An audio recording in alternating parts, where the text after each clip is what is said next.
된 건가? 시작하면 될까요? 네, 제가 발표할 논문은 24년에 VLDB에서 게재된 Practical Insight into Large Scale Spark Workload입니다.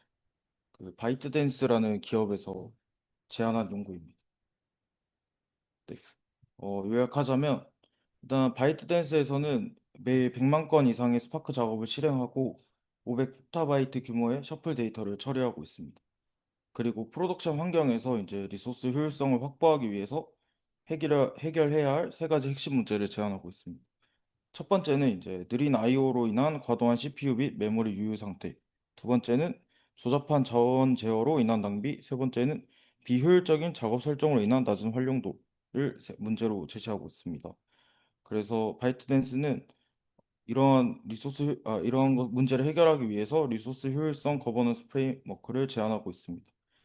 프레임워크는 세 가지 기능을 포함하고 있습니다. 첫 번째는 다중 메커니즘 셔플 서비스, 두 번째는 세밀한 리소스 제어, 세 번째는 2단계 구성 자동 튜닝 방법입니다. 그리고 결과는 뒤에서 평가에서 말씀드리겠습니다. 네. 어, 해당 프레임워크를 도입하기 전에 그래프를 보시면 이제 CPU 및 메모리 활용도가 낮은 범위에서 계속 유지되는 것을 확인할 수 있습니다. 네. 어, 바이트댄스가 제시한 세 가지 문제를 좀 더 자세히 살펴보자면 첫 번째는 이제 비싼 I/O 비용입니다. 두 가지 이유가 있는데 첫 번째는 이제 HDFS에서 원격 데이터를 읽을 때 I/O 작업 대기로 인한 CPU와 메모리가 유효 상태일 때 발생하고 두 번째는 스파크에 이제 External Shuffle Service라는 ESS 기능이 있는데 이때 데이터를 읽고 올 때 패치 실패를 하게 될 때 비용이 발생한다고 합니다. 그래서 동일 노드의 다른 컴퓨팅 프로세스와 디스크 리소스를 공유하면서 높은 디스크 압력을 발생시킬 수 있고 셔플 효율성을 개선하기 위한 기존 연구는 이제 바이트댄스의 데이터 규모에서는 안정성 및 성능을 충족할 수 없다고 하고 있습니다. 두 번째는 coarse grained resource control입니다.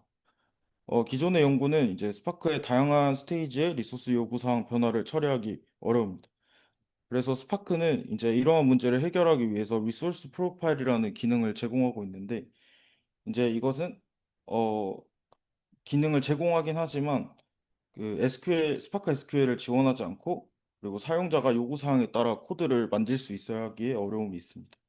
그리고 스파크는 최소 리소스 할당 단위가 하나의 CPU 코어이기 때문에 자원이 낭비되는 현상이 발생할 수 있습니다. 네, 마지막은 서브 옵티멀 스파크 컨피그레이션입니다.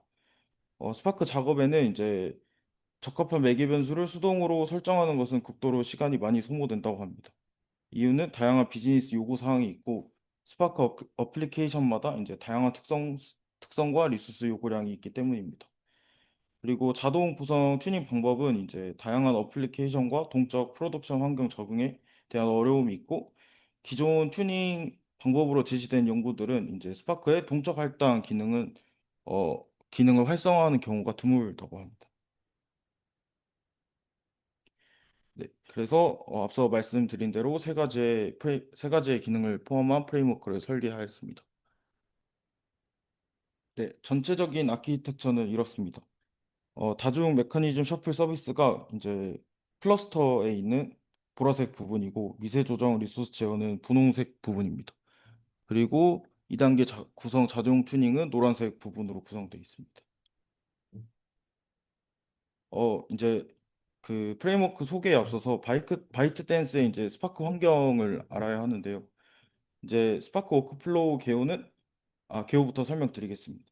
이제 어플리케이션 제출하면 이제 기존에 저희가 사용하는 스파크처럼 드라이버가 여러 단계로 구성된 잡으로 만들어지고 이것을 태그 스케줄러에 의해서 스케줄링 됩니다.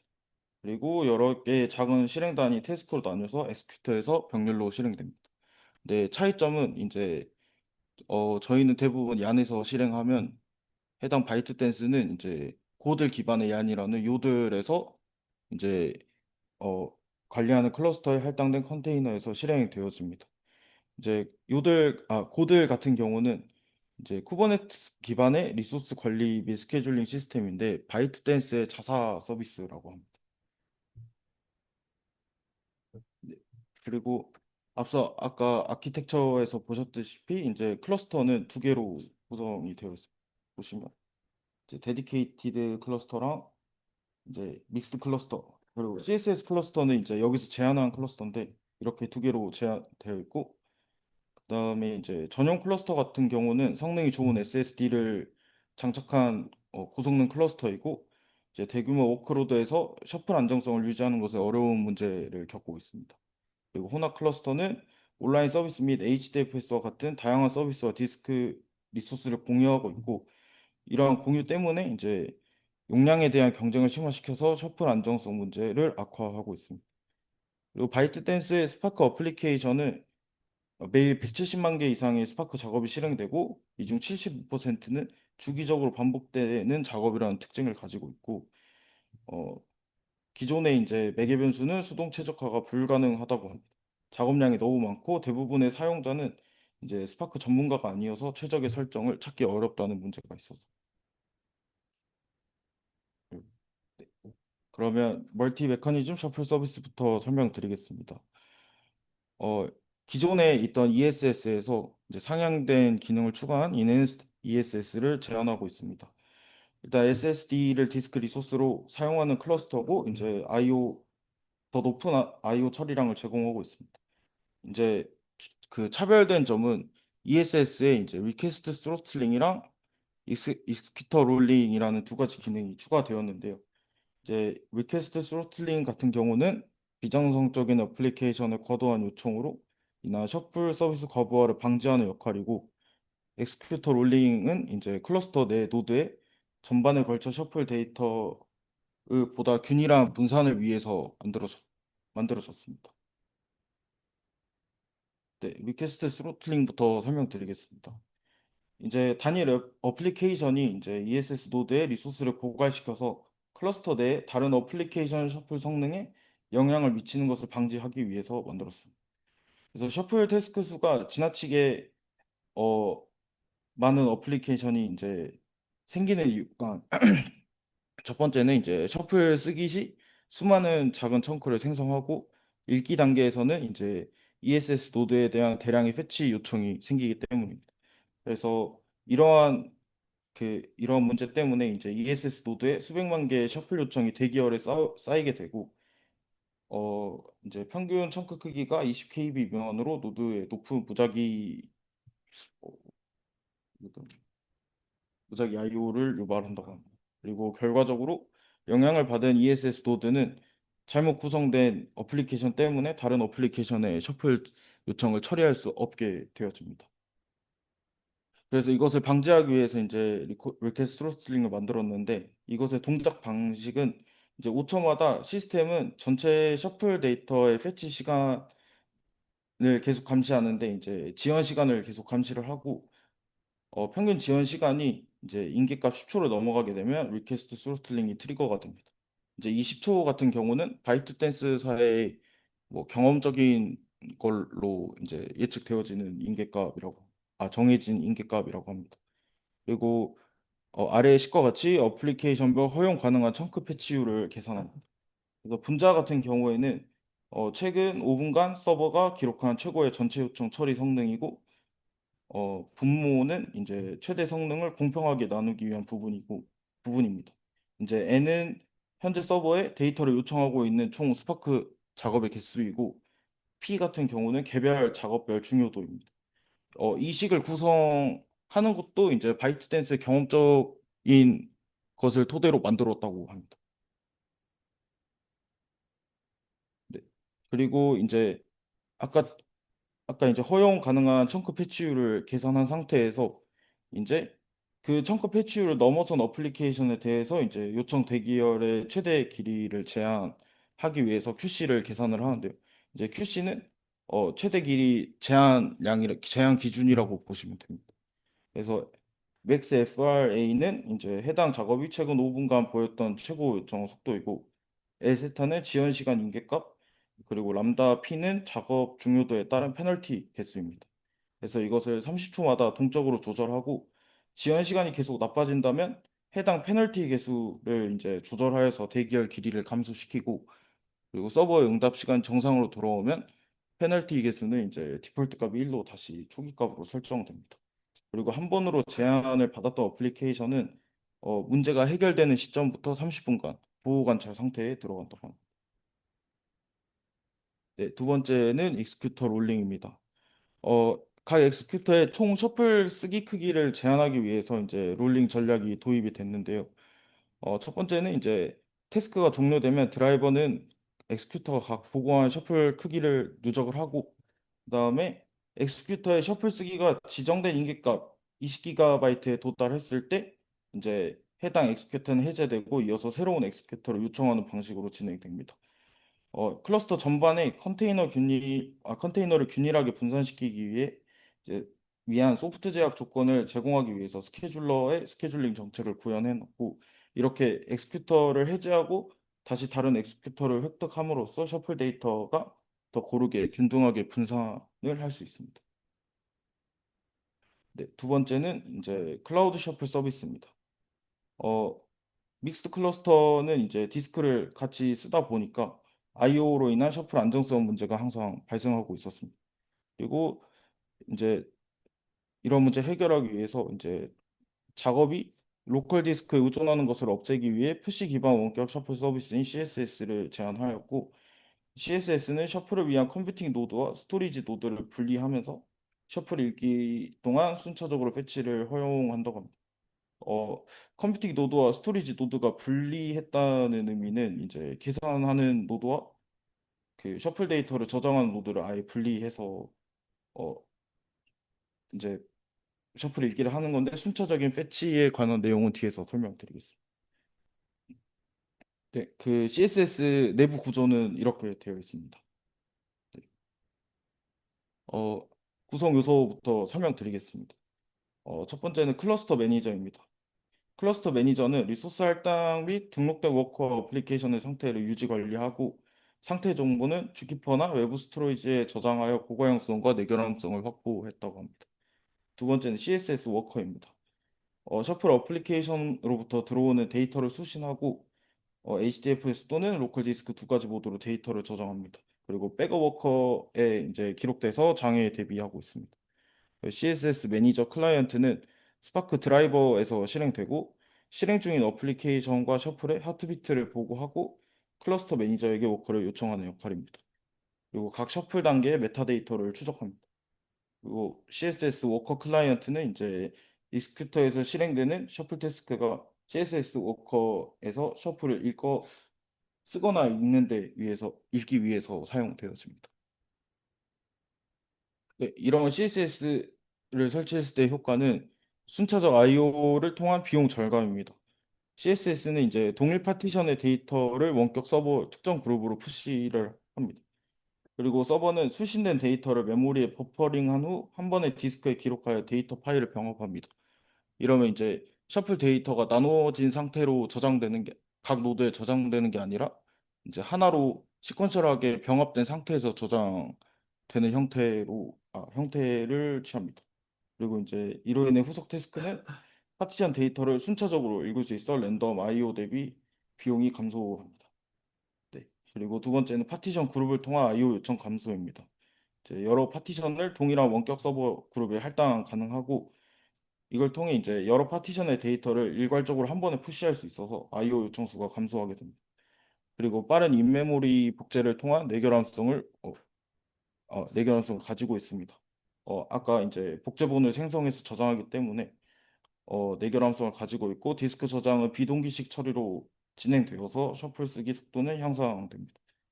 그리고 클러스터 매니저를 통한 로드 밸런싱을 지원하고 있는데 어, 네, 아래가 안 보여줘. 어, 네, 아래 그 한번 읽어주시면 될 것 같습니다. 네.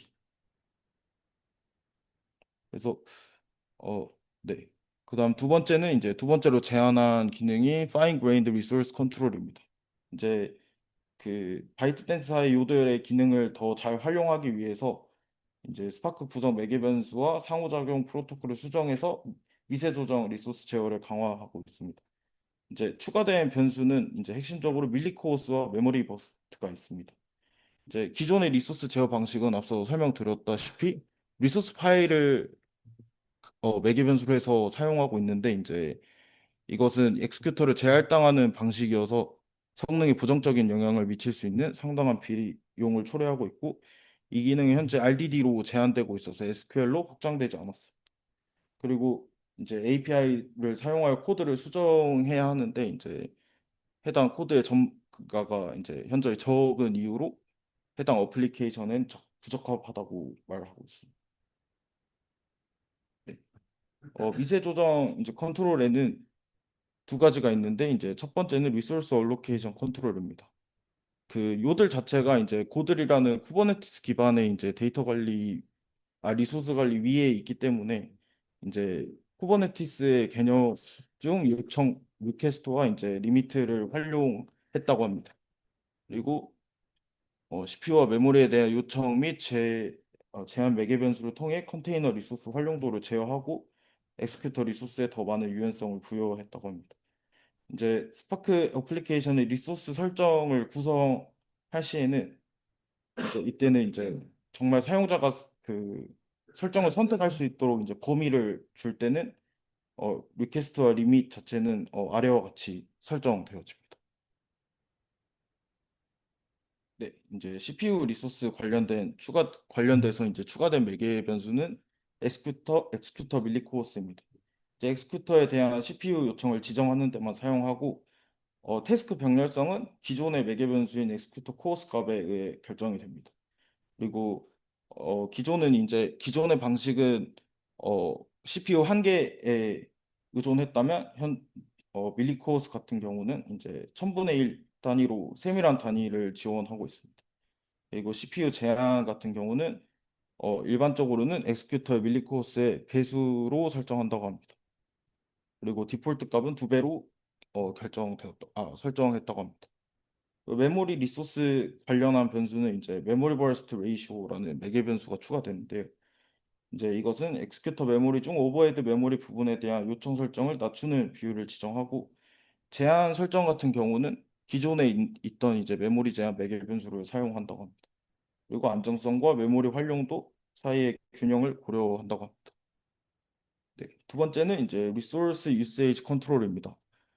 스파크 메모리 매니저는 이제 엑스큐터가 실행되는 동안 태스크 오퍼레이터의 메모리 사용량을 모니터링 하는데 이제 스파크는 이제 지연 스필이라는 기능을 제공을 하는데요. 이제 메모리가 다 차서 더 이상 공간이 없을 때 비로소 데이터를 디스크로 옮기는 소극적인 방식을 취하고 있습니다. 그래서 단점으로 메모리가 부족해질 때만 이제 스필 작업을 트리거합니다. 그래서 바이트댄스사에서는 아래에 있는 8가지의 이제 그 스필 방식을 추가로 그 요들에 맞춰서 구현을 했습니다. 근데 그 중에 이제 논문에 나온 것은 이제 4개의 예시를 들어주는데요. 첫 번째는 사용된 메모리 양에 의한 강제 스필입니다. 메모리에 있는 레코드 수가 지정된 양을 초과할 때 스필이 됩니다. 두 번째는 사용된 메모리 비율에 의한 강제 스필입니다. 사용된 실행 메모리 양이 최대 실행 메모리의 지정된 비율보다 클 때 디스크로 강제로 스필을 하게 됩니다. 세 번째는 사용된 메모리 양에 의한 스필 허용입니다. 사용된 실행 메모리 양이 이제 지정된 양보다 클 때 다른 오퍼레이터에 의해 스필되도록 트리거됩니다. 네 번째는 사용된 메모리 비율에 의한 스필 허용입니다. 사용된 실행 메모리 양이 최대 실행 메모리의 지정된 비율보다 클 때 이제 오퍼레이터에 의해 스필되도록 트리거됩니다. 네. 이제 마지막으로 제안한 이제 투 스테이지 컨피그 오토 튜닝입니다. 이제 운영 환경에서는 각 작업에 대한 매개 변수 튜닝 실험을 수행하는 것이 사실 비현실적이고 이제 이것을 해결하기 위해서 실행 중인 매트릭을 최대한 활용하는 주기적인 작업을 위한 온라인 튜닝 파이프라인을 구축했다고 합니다. 그래서 잡 애널라이즈가 이제 매트릭을 전달해주면 룰 베이스와 이제 알고리즘 베이스 튜닝 이 두 가지를 통해서 가기 때문에 투 스테이지라고 제시한 것 같습니다. 네, 네 가지 구성 요소가 있는데요. 이제 첫 번째는 튜닝 API입니다. 이것은 이제 사용자가 튜닝 옵션을 모니터링하고 선택할 수 있게끔 만들어 놓은 UI이고 이제 잡 애널라이저는 이제 스파크 작업 실행 중 이벤트 로그 데이터와 클러스터의 다른 데이터를 분석해서 실시간으로 작업 실행 매트릭을 생성합니다. 세 번째는 룰 베이스드 튜닝입니다. 여러 휴리스틱 규칙으로 구성되며 작업의 실행 매트릭을 입력으로 받아 휴리스틱 규칙 관계에 따라 튜닝된 매기 변수를 생성합니다. 마지막으로는 알고리즘 베이스드 튜닝입니다. 온라인 매개 변수 튜닝의 안정성 요구 사항에 맞게 최적화하고 과거 매개 변수의 실행 매트릭을 기반으로 더 나은 성능을 가진 매개 변수를 탐색하는 요소입니다. 네. 어, 이게 이제 스파크 작업 실행 매트릭인데 전체에 대한 전체는 아니고 이제 해당 연구에서 사용된 작업 매트릭에 대한 일부분만 어, 표로 제시했습니다. 그리고 이것은 그 일단 이 작업 실행 매트릭을 기반으로 바이트댄스사가 결정해 놓은 휴리스틱 규칙에 의거해서 이 컨피그레이션 파라미터를 재조정하는 방식으로 가고 이 컨피그레이션 파라미터는 이제 해당 오른쪽에 나와 있는 레인지 내에서 조절이 됩니다. 네. 그래서 룰 베이스 튜닝부터 설명드리겠습니다. 잡 애널라이저가 이제 각 작업의 매트릭을 집계를 합니다. 태스크 수, 입력 데이터량, 평균 및 최대 CPU 활용도 등과 같은 이제 대략적인 작업 프로파일을 획득하고 규칙 기반 튜닝은 이제 휴리스틱 규칙을 사용해서 작업의 구성 매개 변수를 조정합니다. 프로덕션 환경에서는 이제 규칙의 수가 증가함에 따라 규칙 트리를 사용한다고 합니다. 그리고 이제 CPU 및 메모리 튜닝은 이제 평균 및 최대 활용도에 따라 통시성을 일정하게 유지하면서 해당 리소스 신청량을 조절하고 여기서 이제 예상을 처리하기 위한 추가 매트릭을 통합했다고 하는데 이제 엑스큐터 듀티 팩터를 이거 하나만 이제 예시를 줬는데 이제 엑스큐터 듀티 팩터 같은 경우는 이제 여기 나와 있는 작업 실행 매트릭 엑스큐터의 맨 아래에 있는 요소인데 이제 이거는 이제 바이트 댄스사가 추가로 기존에는 이제 스파크에서 지원하지 않는 매트릭이고 추가로 설정한 매트릭입니다. 이거는 이제 예를 들어서 이제 낮은 CPU 활용도가 발생했을 때 어떠한 이유로 발생했는지를 찾기 위해서 이제 추가 매트릭을 통합을 했다고 합니다. 네. 그리고 셔플에 대한 휴리스틱 규칙은 이제 각 단계의 파티션 수를 관찰하고 매개 변수를 조정해서 이제 읽기 단계와 셔플 단계의 파티션 수를 제어하였고 과도하게 작은 셔플 파일이 생성되는 것을 방지하였습니다. 그리고 셔플 관련 매개 변수 튜닝 영향을 평가하기 위해 추가 매트릭을 여기서도 사용하였습니다. 여기서는 이제 단계별 스필 데이터 크기를 측정해서 단일 태스크가 처리하는 데이터 양의 증가가 더 심각한 성능 저하를 초래할지 예측한다고 합니다. 그리고 모든 휴리스틱 규칙은 이제 각 매개 변수에 대해 증감수 규칙을 모두 포함하는 쌍으로 설계하는데 이제 이러한 대칭적인 튜닝 조건은 수렴을 보장합니다. 네, 간혹 가다 이제 비수렴 상황과 부정적인 튜닝 두 가지가 생기는데 이제 비수렴 상황 같은 경우는 외부 오프라인 분석으로 넘어가고 이제 부정적인 튜닝일 때는 일단 튜닝 규칙을 자동으로 중단하고 알고리즘 기반 튜닝으로 전환한다고 합니다. 네, 두 번째는 이제 알고리즘 기반 튜닝입니다. 네, 이제 알고리즘 기반 튜닝은 베이지안 최적화를 사용하는 방법이고 블랙박스 함수 최적화 문제를 이제 해결하는 걸 목표로 두고 있고 목적 함수 최소한 구성을 목표로 가지고 있습니다. 여기서 X는 이제 과거에 사용했던 스파크 매개 변수이고 이제 fx는 그에 따라 나온 성능으로 생각하시면 됩니다. 네, 그리고 이제 첫 번째는 대리 모델을 이제 적합시키는 것인데 이제 알려지지 않는 함수 f를 근사하기 위해서 가우시안 프로세스를 대리 모델로 선택하였고 매개변수 x의 평가 결과는 어, 네, 가우시안 아래와 나와 있는 평균과 분산을 따르는 가우스 분포를 따르고 이제 아래 같은 경우에는 X는 똑같이 스파크 매개 변수이고 Y는 이제 과거에 실행됐던 스파크 매개 변수에 대한 성능입니다. 그리고 K를 이제 공분산 함수로 가져갔을 때 묘와 분산은 이렇게 구성된다고 합니다. 네. 그리고 획득 함수를 최소화하는 것입니다. 어, expected improvement는 이제 베이지안 최적화에서 보통 획득 함수로 채택하는 함수이고 이제 X가 가져올 수 있는 평가 결과의 개선의 수학적 기대값을 측정합니다. 아래서 이제 푸사인은 이제 표준 정규 확률 밀도 함수고 파이는 표준 정규 누적 분포 함수를 의미합니다. 튜닝 궤적이 부드러워지도록 획득 함수의 최적화를 분산이 제한된 영역으로 제한합니다. 그래서 과거 매개 변수로부터 너무 멀리 떨어진 매개 변수는 애초에 탐지를 안 하고 시작하게끔 한다고 합니다. 그리고 추천 매개 변수는 아래와 같이 공식화되어 있고, 이 방법을 풀 때는 이제 경사가 강하나 유선 뉴턴이 아닌 유전 알고리즘을 통해 풀이를 진행한다고 합니다. 네, 그래서 마지막 평가입니다. 바이트 댄스는 이제 지금까지 만들어 놓은 프로덕션 워크로드를 다음과 같은 기준으로 검증하였다고 합니다. 네, 첫 번째는 이제 리퀘스트 스로틀링입니다. 리퀘스트 스로틀링 같은 경우는 프로덕션 클러스터에서 이제 프로덕션 환경에서 지금 직접 성능을 평가하였고 이제 결과 그래프 위에 그래프를 보시면 가장 많은 이제 셔플 요청을 유발하는 작업에 대해서 요청 스로틀링이 트리거가 되고 이제 요청 스로틀링에 의해서 이제 후속 셔플 요청 수가 감소하는 것을 볼 수 있습니다. 그리고 몇 분 내에 ESS는 이제 대기 중인 요청을 처리하고 셔플 지연 시간을 정상으로 유지한다고. 네. 두 번, 두 번째는 이제 엑스큐터 롤링입니다. 엑스큐터 롤링도 프로덕션 환경에서 실험을 진행하였고 각 물리적 머신에서 셔플에 사용된 디스크의 사용량의 중앙값은 이제 7TB에서 1.2TB로 증가하였습니다. 그리고 평균은 이제 1.8TB에서 2.6TB로 증가했으며 이제 최대값은 48에서 23TB로 감소하였습니다. 이제 디스크 사용량이 더 균등하게 분산돼서 소수의 엑스큐터에 대량의 셔플 데이터가 쓰이는 현상을 회피함을 보이고 있습니다.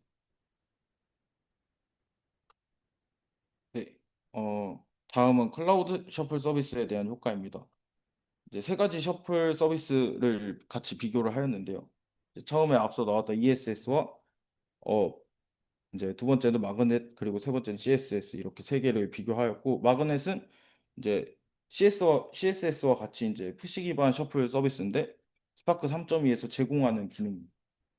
어, 이 이제 왼쪽 그래프를 보시면 특정 SQL에서는 CSS가 이제 ESS나 마그넷 모드에 비해서 10% 이상 빠른 속도를 보이고 전체 SQL 중에 이제 3분의 1 정도는 쿼리에서 성능 향상을 보이고 있습니다.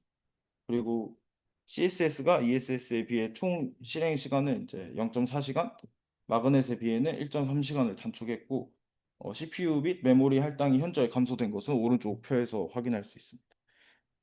그리고 이제 CSS와 매그넷 모드 및 푸시 및 병합 기반 셔플 전략을 활용하는데 이제 이런 경우에는 이제 대규모 셔플 쓰기 단계 후 소규모 읽기 단계가 특징인 쿼리 14A부터 이제 68까지 접근 방식으로 가장 큰 이점을 얻는다고 합니다. 이러한 이유는 이제 나눠진 셔플을 한 번에 통합시켜서 순차적으로 전달하기 때문에 나오는 이점 같습니다. 네. 두 번째는 이제 리소스 제어에 대한 평가입니다. 리소스 제어는 이제 딱 이것만 평가할 수 있는 게 아니라 다음 단계로 나오는 이제 2단계 구성 튜닝 방법과 결합돼서 해야 이제 최적화 결과가 나온다고 합니다. 일단 다음 그래프는 이제 밀리코어스를 통한 CPU 활용도 향상인데요. 이제 밀리코어스 같은 경우는 프로덕션에서 작업 배치로 실험하였고 총 작업 수는 21만 개에서 36만 개로 증가함을 보였습니다.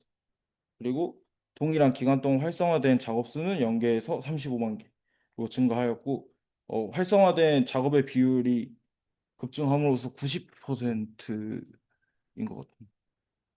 94.8%까지 성능을 상승한 것을 확인할 수 있습니다. 그리고 두 번째는 이제 메모리 버스트 매개 변수를 통한 성능 향상입니다. 이제 메모리 오버헤드 값을 줄여서 메모리 할당을 감소하였고, 이제 23년 10월에 출시한 결과값이고, 이제 활성화된 작업의 수는 3,700개에서 47만 개로 점진적으로 증가했다고 합니다. 그리고 1월 말까지 바이트 댄스는 1시간에 이제 약 5만 테라바이트의 메모리 할당을 전략하는 성과를 달성했다고 합니다. 네. 그리고 다음은 이제 리소스 유세이지 컨트롤입니다. 어, 기존에 이제 스필 기능은 이제 메모리가 가득 찼을 때만 트리거가 됐는데, 이제 지금 제한하는 스필 방식은 빈도를 높이면서도 셔플 성능은 일관적으로 유지합니다. 그래서 셔플 쓰기 작업, 이제 이것에 대한 예시를 세 가지 들어줬는데, 첫 번째는 셔플 쓰기 작업이 많은 데이터 웨어하우징 작업에서 이제 메모리를 55% 감소하였고, 실제 메모리 사용량을 56% 감소시켰습니다. 그리고 셔플 읽기 작업이 많은 작업 같은 경우에서는 OOM 태스크 수를 7,000개에서 27개로 감소시켰고, 그리고 실행 시간도 29분에서 11분으로 단축, 메모리는 65% 감소했다고 합니다. 그리고 정렬 작업은 이제 메모리 할당은 330TB에서 214로 감소하였고, 실제 메모리는 57%로 감소했다고 합니다. 그리고 작업 실행 시간은 2.1시간에서 2.2시간으로 비교적 안정적으로 유지했다고 합니다. 네. 마지막으로 튜닝입니다. 이제 튜닝 같은 경우는 밀리코어스와 메모리 버스트가 도입되기 전 그리고 이제 도입되고 난 후로 나눠지는데, 가운데 보시면 이제 검정색 선이 존재할 것입니다. 이 검정색 선을 기반으로 두 가지 기능이 구현이 되었고, 이런 두 가지 기능이 들어가면서 이제 추가 기능이 이점을 극대화하였습니다. 그리고 CPU 활용도는 90%에 도달하였고, 메모리 활용도는 52%로 도달하였습니다. 그리고 전체 프로덕션 작업의 거의 3분의 1에 해당하는 개선을 보였다고 합니다. 네. 두 번째는 이제 알고리즘 베이스 튜닝에 대한 자원 활용도입니다. 어, 규- 이제 알고리즘 베이스는 이제 규칙 기반에서 작업이 튜닝되지 않거나 튜닝 효과가 미미한 작업들은 이제 리소스 활용도를 향상시키기 위해서 알고리즘 베이스 튜닝으로 전달을 하게 됩니다. 그래서 도입 전에는 CPU 및 메모리 활용도가 31% 그리고 21%였는데, 도입 후에는 58%, 45%로 늘었다고 합니다. 그리고 프로덕션 환경에서 진행하였고, 이제 실패한 작업이 약 3,000개 정도 돼서 이제 3,000개에 따라서 온라인 작업을 실행하였고, 그다음에 튜닝 최대 반복 횟수는 25회로 설정해서 실험했다고 합니다. 네. 두 번째는 이제 두 가지 튜닝 방법을 같이 구현했을 때 나온 그래프입니다. 네, 그래프의 전반부는 이제 규칙 기반, 그리고 후반부는 두 가지 튜닝을 다 결합한 결과를 나타내고 있고, CPU 활용도에는 거의 변함이 없습니다. 이 이유는 이제 CPU 활용도가 규칙 기반 튜닝을 사용할 때 이미 상대적으로 높았고, 이제 메모리 활용도 측면에서는 전자가 2.1% 반면 후자는 약 2.6% 상승한 것을 보였습니다. 네. 그리고 이제 이 그래프는 이제 전체적인 스파크 워크로드에 대한 자원 효율성 계산이고, 네. 이제 CPU 활용도는 48%에서 이제 60%로 증가하였고, 밀리코어가 추가로 도입됐을 때는 70% 이상으로 추가 상승되었다고 합니다. 메모리 활용도 또한 43에서 46%로 증가하였고, 이제 메모리 버스트 기능으로 인해서 50%까지 추가 상승하였다고 합니다.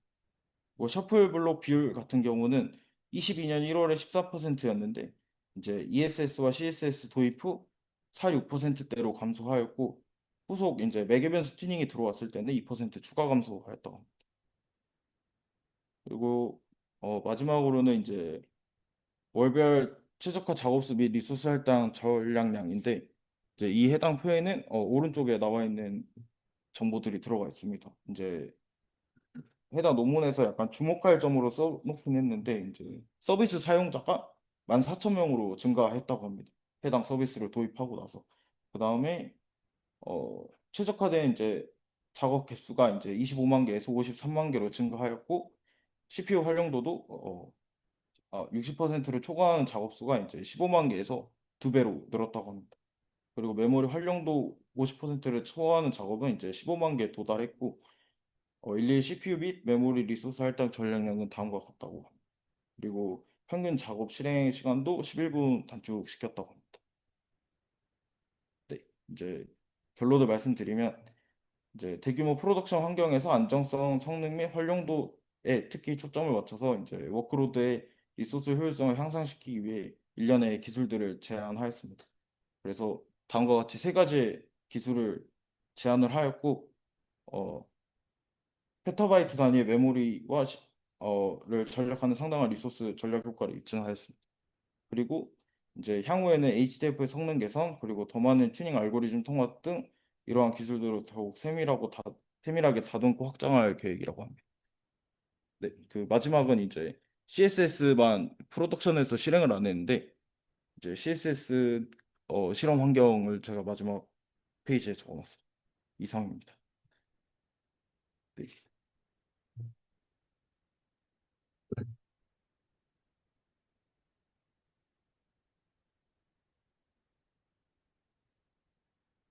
네, CSS 이래서 얘기하나?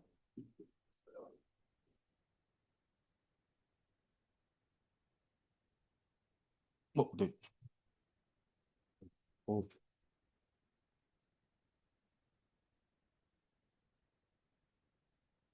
전체 실험 환경에 대한 설명 드릴까요? 전체 실험 환경에 대한 CSS 말씀하신 건가요? 아니면 CSS 이외의 전체 실험 있잖아요. 그냥 프로덕션 환경에서 진행했다고 하고 어 앞에서 말씀드렸던 이제 그러니까 실제 그러니까 프로덕션 환경에서 어느 정도 규모의 노드를 사용하고 있지? 그런 얘기는 없습니다. 없고 그 바이트댄스의 스파크 작업 환경에 대해서 소개할 때 이제 뭐 170만 개 이제 작업이 계속 주기적으로 올라온다 이거에 초점이 맞춰 있는 거죠. 사용자가 지금 제출하는 애플리케이션이 어떤 유형인지 그 다양하다라고 표현되어 있습니다. 무관용사. 여기 그리고 아까 SQL 지원에 대한 얘기가 나오는데 네. SQL 지원 얘기는 왜 나오는 거예요? 그러니까 이제 어 그 여기서는 이제 이런 그 요구사항 변화를 처리하기 위해서 그 미세한 조정 리소스 컨트롤이라는 기능을 제공했는데 사실 이거는 스파크 기존의 스파크에서 리소스 프로파일이라는 기능으로 제공하는 기능이긴 합니다. 근데 이제 똑같은 효과는 발생하되 이제 내부적으로 동작하는 원리가 좀 다른데 이제 리소스 프로파일을 사용하려면 그 스파크에 대해서 이제 RDD에 대해서 이제 전문적으로 알고 있는 전문가여야 하고 근데 이제 스파크를 사용하는 인원들이 이제 SQL을 주로 사용하다 보니까 어 이러한 기능을 만들었다고 나와 있는 것 같습니다. 어,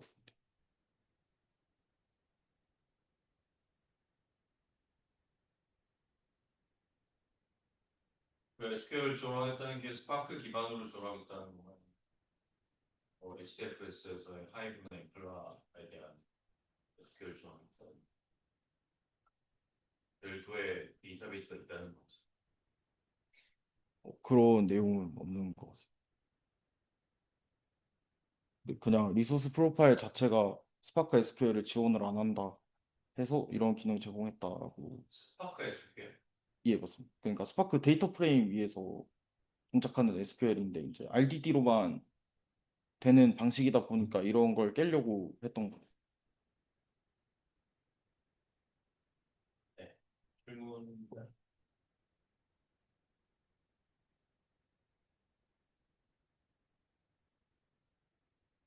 그걸 보고 뭘 느꼈어요? 뭘 우리가 꼭 기억하면 될까요? 어떻게 활용하면 될까? 그냥 그 마지막에 나온 튜닝 방법 중에 이제 그 블랙박스 문제 푸는 좀 알고리즘 베이스 튜닝이 있는데 이제 이 방법은 거의 다 기업에서는 쓰고 있는 방법 같다라고 느꼈어요. 이제 그게 이제 그 가우시안 어, 가우시안 프로세스 통해서 이제 베이지안 최적화를 사용해서 튜닝하는 방법이 이제 그 대부분 이런 그 스파크 관련 기업 논문들을 보면 항상 들어가 있는 부분인 것 같아서 그렇게 여기서 설명하던가요? 그런 내용은 없습니다.